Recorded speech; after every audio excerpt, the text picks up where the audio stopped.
Hello बच्चों, स्वागत है आप सभी लोगों का आपके अपने इस YouTube channel new life chemistry classes में। जैसा कि पिछले वीडियो में आप सभी को बताया गया था कॉम्प्लेक्सेस के नामकरण के बारे में, जिसमें आपने ये देखा था कि धनानिक संकर, ऋणानिक संकर और उदासीन संकर। ठीक है, तो इससे संबंधित मैंने कुछ क्वेश्चंस भी दिए थे, जिनमें से कुछ स्टूडेंट्स के आंसर्स आए। जो पहले आंसर्स आए थे, इसकी पहले भी वीडियो में मैंने आपको बताया था कि जब ये वीडियो अपलोड हो रहा था कल वाला, तो उस टाइम सिर्फ एक लड़की का आंसर आया हुआ था, वो था अन्नू यादव का। और आज जब ये वीडियो अपलोड हो रहा है, उससे पहले जो आंसर्स आए हैं वो भी एक अन्नू यादव का ही है। इसके साथ साथ अभिषेक अग्रहारी का, ठीक, और अंशु गुप्ता का, ऐसे और काफ़ी स्टूडेंट्स हैं। सभी के नाम तो अब इस पर अनाउंस किए नहीं जा सकते हैं, लेकिन जो फर्स्ट 3 स्टूडेंट्स रहते हैं उनका नाम मैं हर वीडियो में, जो क्वेश्चंस अगर वो पहले करते हैं उनका नाम अनाउंस जरूर करूंगा। ठीक है, तो आप सभी लोग अपनी पूरी एक्टिविटी दिखाइए इस जो भी क्वेश्चंस आपको दिए जाते हैं। ठीक, और जो भी डाउट्स आपके रहते हैं उन्हें जरूर पूछा करिए। जैसे कि कल एक अभिषेक जी का एक क्वेश्चन यही था कि अगर कॉम्प्लेक्सेस कुछ इस तरह से आ गए, AgNH3 का होल ट्वाइस और AgCN का होल ट्वाइस, दैट मीन्स अगर यहाँ पर जो दोनों कॉम्प्लेक्स हमें दिए गए वो दोनों के दोनों ही क्या हो, जटिल हो, मतलब दोनों के दोनों में कोऑर्डिनेशन ब्रेकर लगा हो। अब चीजें ये कंफ्यूज करने लगी उन्हें। ऐसा नहीं कि वो नाम नहीं लिख पा रहे थे, नाम लिख पा रहे थे, लेकिन उनको ये समझ में नहीं आया कि सर ने बताया था कि भाई आगे परमाणु या परमाणु का समूह लगा होगा या पीछे परमाणु या परमाणु का समूह लगा होगा, लेकिन यहाँ पे तो ऐसी कोई बात है ही नहीं। तो चलिए इसका भी क्वेश्चन मैं आपको बता देता हूँ। वैसे ही आपके सिलेबस में आएगा नहीं, बाद में कहीं मिलता है तो आप इसको समझ सकते, दूसरे को समझा भी सके। तो देखिए मतलब क्या है इसका। जैसे यहाँ पर जो दोनों के दोनों आपके कॉम्प्लेक्सेस दिए जाए जहाँ पे कोऑर्डिनेशन स्फीयर होते हैं, उससे पहले आपको ये समझना है कि ये जो साल्ट आपको दिया गया है, इस साल्ट का फर्स्ट वाला पार्ट कैटायन के जैसा बिहेव करेगा, दैट मीन्स धनायन के जैसा, और सेकेंड वाला एनायन के जैसा। अब आपके मन में एक प्रश्न ये क्लिक कर रहा है, क्या सर ये कंपल्सरी हमेशा ऐसा रहेगा? तो हाँ, हमेशा ऐसा रहेगा। ऐसा क्यों सर, आप ऐसे इतने कॉन्फिडेंसली कैसे बोल सकते हैं? भाई हम कहते हैं सर ये वाला हमारा निगेटिव है, ये वाला हमारा पॉजिटिव है। चलिए भाई, मैं आपकी इस कथन का जो अब आपने कहा, मैं इसका अपोज कर देता हूं। कैसे? देखिए, आप देखिए कोई भी साल्ट, अपने मन में कोई भी साल्ट, एक चाहे नॉर्मल साल्ट हो, एसिडिक साल्ट हो, बेसिक साल्ट हो, मिक्स साल्ट हो, या डबल साल्ट हो, या फिर कॉम्प्लेक्स साल्ट हो, कोई ले लीजिए। और उस साल्ट में जब आप उसको मेंशन करते हैं तो सबसे पहले किसको लिखते हैं? क्या सबसे पहले आप रेडाइन लिखते हैं? क्या आपने कभी ऐसा कहा ClNa? बोलिए, आप किसी भी साल्ट को ले लीजिए, ETC कोई भी जो आप जानते हो अभी तक, उनमें से कोई भी साल्ट आप चूज कर लीजिए। क्या है आपके पास ऐसा? नहीं। मैं ये नहीं कह रहा हूं कि आप नहीं जानते, ढेर सारे साल्ट आप जानते हैं, लेकिन मैं ये कह रहा हूं ऐसे कोई साल्ट नहीं जानते हैं जहां पहले निगेटिव आए फिर उसके बाद पॉजिटिव आए। पहले भाई कोई डोनेट करने वाला तो हो, तभी तो एक्सेप्टर आएगा। हाँ, पहले कोई त्याग करने वाला, दान कोई देने वाला है ही नहीं, हाथ हम कहां फैलाएंगे? हाँ भाई, कोई पैसा देने वाला तो रहे, तब जब मेरे पास पैसे आ जाएंगे, जब किसी ने मुझे दान दिया, तब जाके मैं कहूंगा हाँ चल रहा हूं आज मेला देखने या फिर कुछ और खरीदने। बात नहीं समझ रहे? तो सबसे पहले यहाँ पे कौन? कैटायन आता है। हमेशा कौन आता है? पहले कैटायन, फिर उसके बाद एनायन। इसलिए जब ये कॉम्प्लेक्सेस आपके दोनों के दोनों कॉम्प्लेक्स दिए गए हों, तो ऐसी सिचुएशन में फर्स्ट वाला जो टर्म्स होगा वो कैटायनिक, सेकेंड वाला जो होगा वो एनायनिक। चीजें समझ में आई? चलिए, अब इसका जो आप नामकरण करते हैं, पहले फर्स्ट वाले का कैटायन की तरह से, मतलब धनायन के जैसा, और इसका एनायन के जैसा। ठीक, इसका कैसा? एनायन के जैसा। अब आइए देखिए क्या नाम बताया था इन्होंने? Diammine silver. चूंकि ये धनायन के रूप में, यहां अर्जेंटेट नहीं, जब रिडायन होता तब अर्जेंटेट लगाते हैं हम। यहां देखिए क्या था? डाई एमाइन सिल्वर फर्स्ट, चूंकि सिल्वर की यहाँ पे ऑक्सीडेशन नंबर फर्स्ट होती है। अब ऐसे यहां देखिए, फिर आगे उसी कंटिन्यू करेंगे, डाई साइनाइडो, फिर जितना लिखा था उसी का आगे लिख रहा है, डाई साइनाइडो अर्जेंटेट। इस बार अर्जेंटेट क्यों लगाया आपने? क्योंकि भाई ये ऋणायन है, ये धनायन था, धनायन में सिर्फ धातु लिखे जाते थे और इसमें धातु के नाम में एट जोड़ जाते थे, है ना? सही। तो ये इसका नाम क्या हुआ? डाई एमाइन सिल्वर फर्स्ट, इसका नाम होता डाई साइनाइडो अर्जेंटेट फर्स्ट, ये नाम था। चीजें आपसे जिन्हें पूछी थी उनका आंसर दे दिया गया था, लेकिन मैंने कहा इस वीडियो में भी इसको शामिल कर लेते हैं, ठीक है। और इनका एक क्वेश्चन और था, शायद कुछ ऐसा था, मुझे ध्यान नहीं है ज़्यादा, कुछ अगर थोड़ा बहुत फॉल्ट होगा तो आप लोग मैनेज कर लीजिएगा। तो यहाँ था और आगे यहाँ 2:2 लगा था, यहाँ कौन सा कॉम्प्लेक्स था पता नहीं है, मैंने इनको आंसर किया था लेकिन तो ध्यान नहीं आ रहा मुझे। तो चलिए कुछ भी रहता है यहाँ पे, मान लीजिए इसके अंदर कोई भी कॉम्प्लेक्सेस आते हैं तो उस सिचुएशन में इनको ये कंफ्यूज हुआ था, सर आपने बताया था पहले अगर लगा है तो भाई आप कहते थे रेडायन है, और अगर बाद में लगा होता तो आप कहते थे धनायन शंकर आपका, लेकिन सर यहाँ पे तो दोनों लग गए, तो आप कैसे बताएंगे ये धनायन है कि रेडायन है? हाँ, ये चीज़ आपको समझ में नहीं आई हुई थी। देखिए क्यों? क्योंकि यहाँ पर ये क्रिस्टलन जल है। कैसा है? क्रिस्टलन जल है।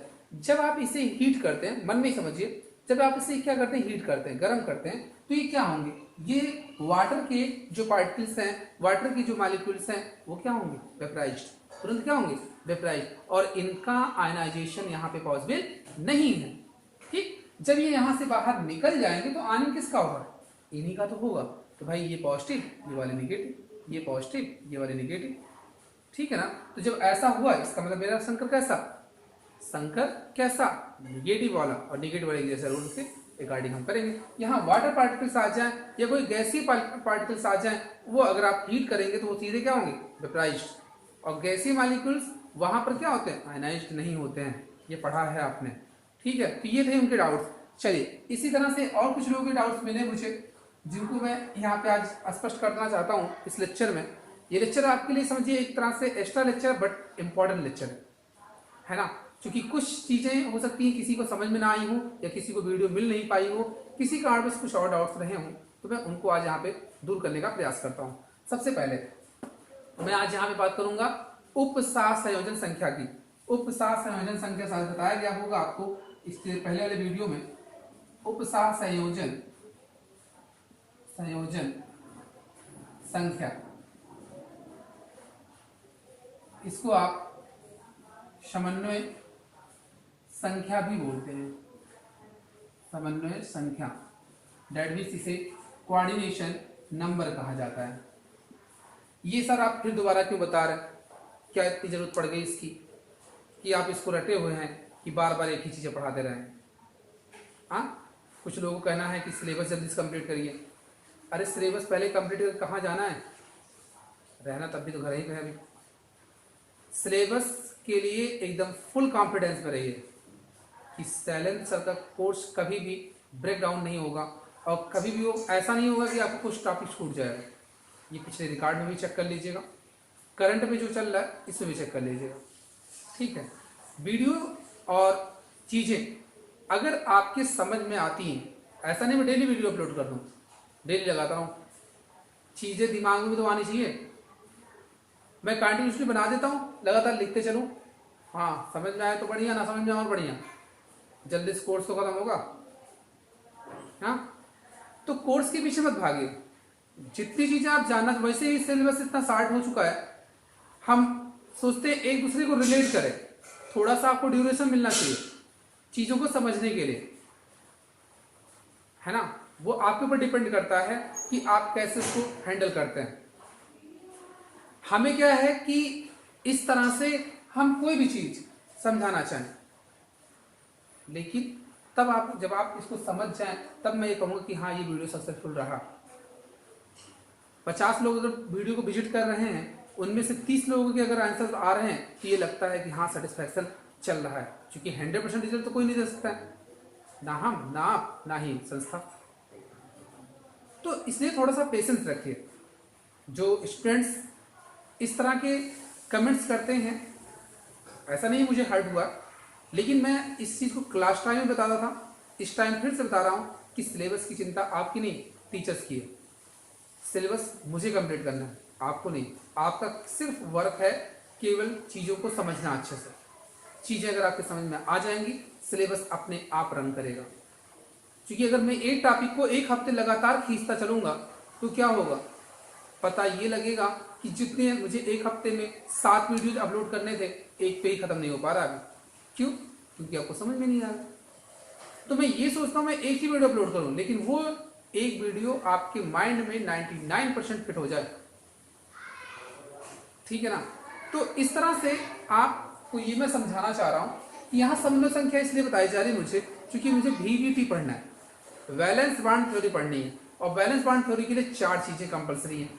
एक तो उपसमन्वय संख्या, दूसरी जो है उसकी हाइब्रिडाइजेशन, तीसरी जो है उसकी ज्योमेट्री, और चौथा उसका मैग्नेटिक बिहेवियर।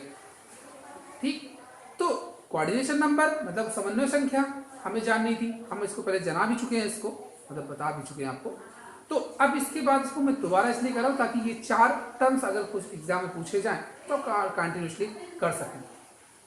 दूसरी चीज, कुछ लोगों को ऑक्सीडेशन नंबर निकालने में प्रॉब्लम हो रही है, तो मैं उनसे ये कहना चाहता हूँ कि पिछले क्लास की जो सेकंड पार्ट का फर्स्ट चैप्टर है उसमें 7 पॉइंट्स आपको नोट्स में लिखवाए गए हैं, उस 7 पॉइंट्स आप एक बार अच्छे से रिवाइज करिए।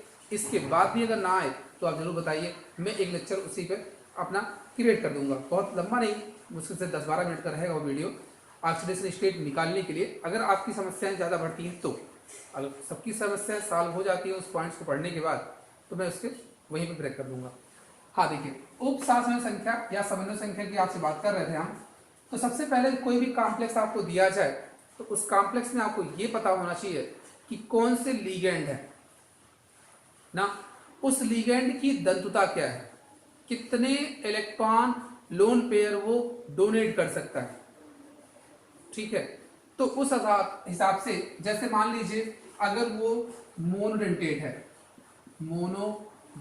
है मतलब केवल उसके पास एक लोन पेयर डोनेट करने की कैपेसिटी है, तो इस सिचुएशन में जो मोनोडेंटेट की जितनी संख्या होगी, संख्या गुणे 1, लीगेंड की संख्या गुणे 1, समझ रहे हैं। कब? जब वो लीगेंड आपका कैसा होगा, मोनोडेंटेट होगा।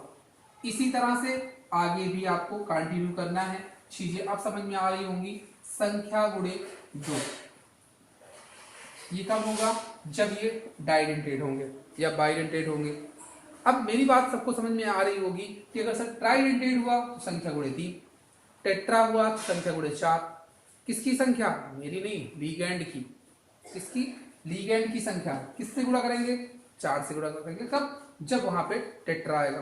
पेंटा आया तो 5 से गुणा, और हेक्सा आया तो 6 से गुणा। चीजें समझ में आ रही है सबको? चलिए, तो कोऑर्डिनेशन नंबर मुझे लगता है सभी लोग को आ जाना चाहिए। दूसरी चीज, अगर इसकी डिफिनेशन आपको जाननी है तो मैं ये कह दूं, यहां पर जो उपसहसंयोजन यौगिकों में जितनी संख्या में उपसहसंयोजक बंध उपस्थित होते हैं, उपसहसंयोजन यौगिकों में जितनी संख्या में उपसहसंयोजक बंध उपस्थित होते हैं, उपसहसंयोजक बंध बने होते हैं, वही कहलाते हैं आपके समन्वय संख्या या उपसहसंयोजन संख्या।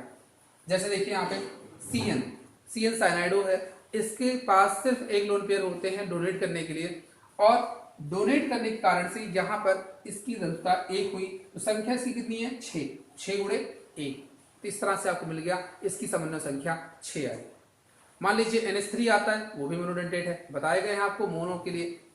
तो जो मोनोडेंटेट है, डाइडेंटेट है, ट्राइडेंटेट है, जितने भी डेंटेट वहां पे मिलेंगे आपको उसकी संख्या, उसके लिगेंड की संख्या रखिए और उसको उतनी संख्या से गुणा कर दीजिए जो उसकी यहाँ पे दंतुता है। 2 है तो 2 से गुणा, 3 है तो 3 से गुणा, 4 है तो 4 से गुणा, ऐसे आगे भी। तो समन्वय संख्या सभी लोगों को अब समझ में आ रही होगी, और अगर आ गई है तो ठीक है, और अगर नहीं आई है तो एक बार जरूर बताइए कमेंट बॉक्स में, मैं इसको फिर से एक बार रिवाइज करूंगा नेक्स्ट वीडियो में। चलिए, तो जब ये चीजें आपको समझ में आ गई यहाँ पे समन्वय संख्या को लेकर के, अब हम बात करते हैं यहाँ पर जो समन्वय बहुफलक होते हैं हमारे पास, जो उपसहसंयोजन फलक होता है, बहुफलक होते हैं, वो कौन कौन से हो सकते हैं और आपके सिलेबस में कौन सा मिलेगा आपको, उसकी बात मैं करता हूँ। बहुफलक दैट मीन्स मैं ज्योमेट्री बताना चाहता हूँ सिर्फ, बस ज्योमेट्री आगे अगर आपका आता है तो कैसे आप यूज करेंगे, ठीक है ना। तो ज्योमेट्री के लिए देखिए सबसे बड़ी चीज पहले ये है कि यहाँ पर आपके पास आपके सिलेबस में जो है वो या तो कोऑर्डिनेशन नंबर 4 के लिए मिलेगा या कोऑर्डिनेशन नंबर 6 के लिए मिलेगा। यानी समन्वय फलक आप ऐसे कॉम्प्लेक्स के लिए निकालेंगे जिसकी कोऑर्डिनेशन नंबर 4 होगी या कोऑर्डिनेशन नंबर 6 होगी। ठीक है ना, 4 होगी या 6 होगी। बात आपको समझ में आ रही है? मैं ये कह रहा हूं ऐसा नहीं है कि 2 वाला नहीं मिलेगा, 3 वाला नहीं मिलेगा, 5 वाला नहीं मिलेगा, ये मिल सकते हैं, लेकिन आपके पाठ्यक्रम में 4 और 6 के अलावा कोई और देखने का नाम ही नहीं लेगा। अगर कोई ऐसा आता है तो मैं उसकी भी चर्चा करूंगा आपसे, मैं इसी टाइम कर लूंगा, लेकिन मेन मेरा यही है 4 और 6 वाला। तो इसके संबंध में फलक हो क्या सकते हैं? अब देखिए, अगर कोऑर्डिनेशन नंबर 4 हुआ तो इसमें 2 स्थितियां बनेंगी। कोऑर्डिनेशन नंबर 4 हुआ तो इसमें 2 स्थितियां बनती हैं। 2 स्थितियों में क्या हुआ कि अगर इस पर संकरण आ गया sp3, कैसे आएगा ये आगे डिस्कस करेंगे। अगर आ गया तो उसकी बात की जा रही है, sp3 आ सकता है, दूसरा आ सकता है dsp2। कौन सा? sp3 आएगा या dsp2 आएगा। तो dsp2 आए या sp3 आए। कुछ लोग कह रहे सर ये फर्स्ट टाइम सुन रहे हैं ना, नहीं, जो लोग 11th में पढ़े होंगे केमिस्ट्री मेरे द्वारा वो नाम सुन चुके होंगे dsp2 का, इसलिए नया नहीं है ये। हाँ देखिए, जब sp3 आएगा और dsp2 आएगा तो उसका समन्वय फलक क्या होगा, वो फलक क्या होंगे, तो इसके लिए आपको बता दूं यहाँ पे ये चतुष्फलकीय होगा। कैसा होगा? चतुष्फलकीय होगा, जिसको आप टेट्राहेड्रल बोलते हैं। और अगर dsp2 आया तो ये होगा हमारा स्क्वायर प्लेनर, वर्ग समतलीय होता है, वर्ग समतलीय होता है। ठीक है, क्या बताया कि अगर यहाँ पर जो संकरण आपका आ रहा है sp3, तो उस कंडीशन में इसकी जो समन्वय फलक होगी, जो इसकी ज्योमेट्री होगी वो चतुष्फलकीय होगी। ठीक है, और अगर dsp2 आता है तो वर्ग समतलीय होगी। ये 2 स्थितियां। आइए इस पर चलते हैं 6 वाले पर। 6 वाले पे में 2 कंडीशन हो सकती है। एक संकरण मेरा आ सकता है sp3d2 का और एक आ सकता है d2sp3 का। ये वाले दोनों की कंडीशन अच्छी है, सही है, एक ही जैसी है, और इनका जो ज्योमेट्री होता है वो हमेशा अष्टफलकीय होगा। कैसा होगा? अष्टफलकीय होगा। समझ रहे ना? संकरण कैसे निकलेगा ये हम पीवीटी में पढ़ेंगे। ज्योमेट्री क्या होगी वो मैं आपको यहां समझा रहा हूं ना। अब आपको अगर संकरण मिल चुका है तो आप उसकी ज्योमेट्री तो ज्ञात कर ही सकते हैं। बोलिए, तो ज्योमेट्री यहाँ पे बतानी है इसकी क्या? sp3d2 और d2sp3 की हमेशा अष्टफलकीय होगी, और अगर इसमें आता है कोऑर्डिनेशन नंबर 4 के लिए तो चतुष्फलकीय होगा या फिर वर्ग समतलीय होगा। वर्ग समतलीय तब लगाएंगे जब dsp2 संकरण आएगा, चतुष्फलकीय तब लगाएंगे जब वहां पर sp3 आएगा। एक बार इसे अच्छे से नोट करिए और देखिए, जहां कुछ दिक्कत हो आप कमेंट बॉक्स में जरूर बताइए, मैं आपके लिए इसको 10 सेकंड देता हूं नोट करने के लिए। करिए।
आगे समझ में सबको?